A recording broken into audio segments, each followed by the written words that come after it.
Hello everyone, thank you for joining us today.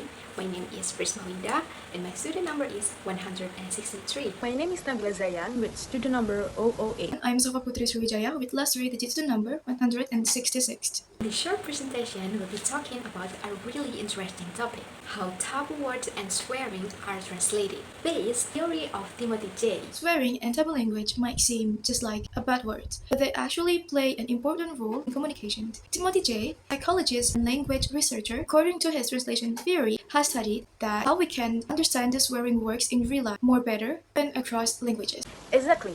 Jay doesn't just see swearing as something rude. He explains that swearing expresses emotion, unity, and even helps people cope with stress. And comes to translation, swearing becomes even more interesting because culture plays a huge role. Let's first understand what Timothy J said. According to him, swearing has both emotional and social function. People use swear words to express anger, frustration, surprise, pain, and even happiness. And each culture has its own way of swearing, which is why translating words isn't always about finding words and words match.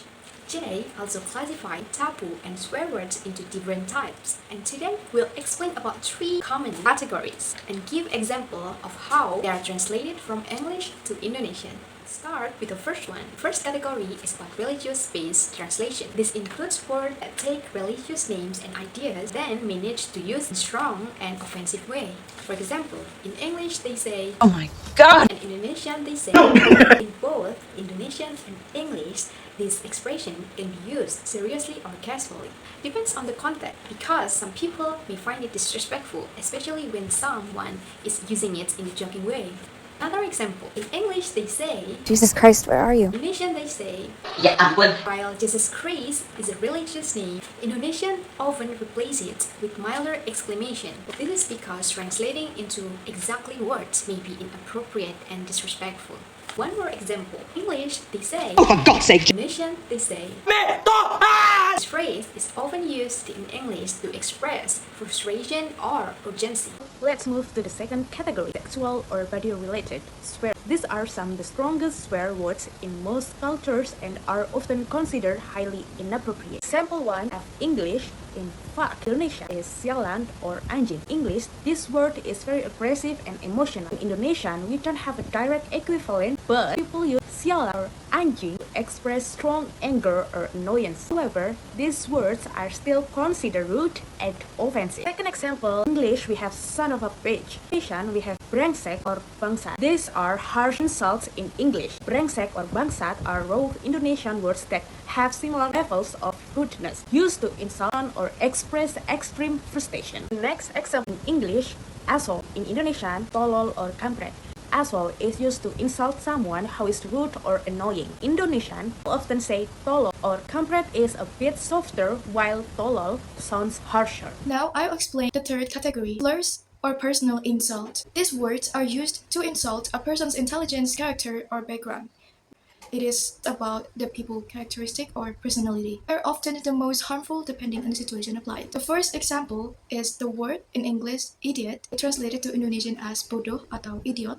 These are personal insults, carry the same meaning and tone as idiot in English, depending on how they are said, and they can be playful or very offensive. The second example is English word loser, translated to Indonesia as pecundang. Pecundang is a direct translation, but it is less commonly used in daily conversation because it's way too formal.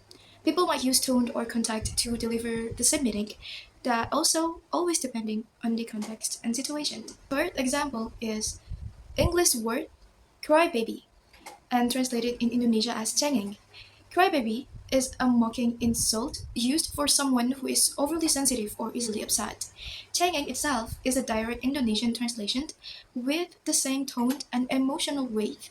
It's often used to shame someone for expressing emotions or complaining too much, especially in childhood or school setting, or simply this just can be used to draw similarity of children behavior to another young adult and adult itself.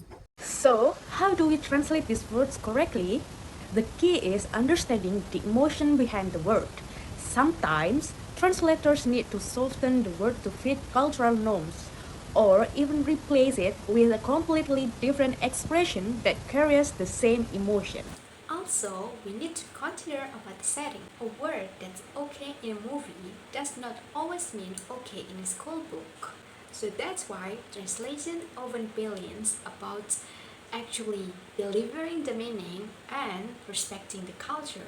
In the end, Timothy J's theory helps us understand that swearing is not just about the words, it's about emotion, identity, and culture.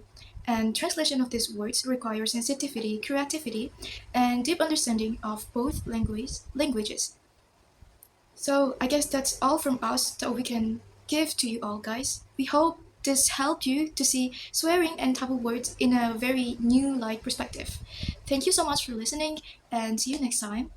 And also remember to swear responsibly. Goodbye, everyone.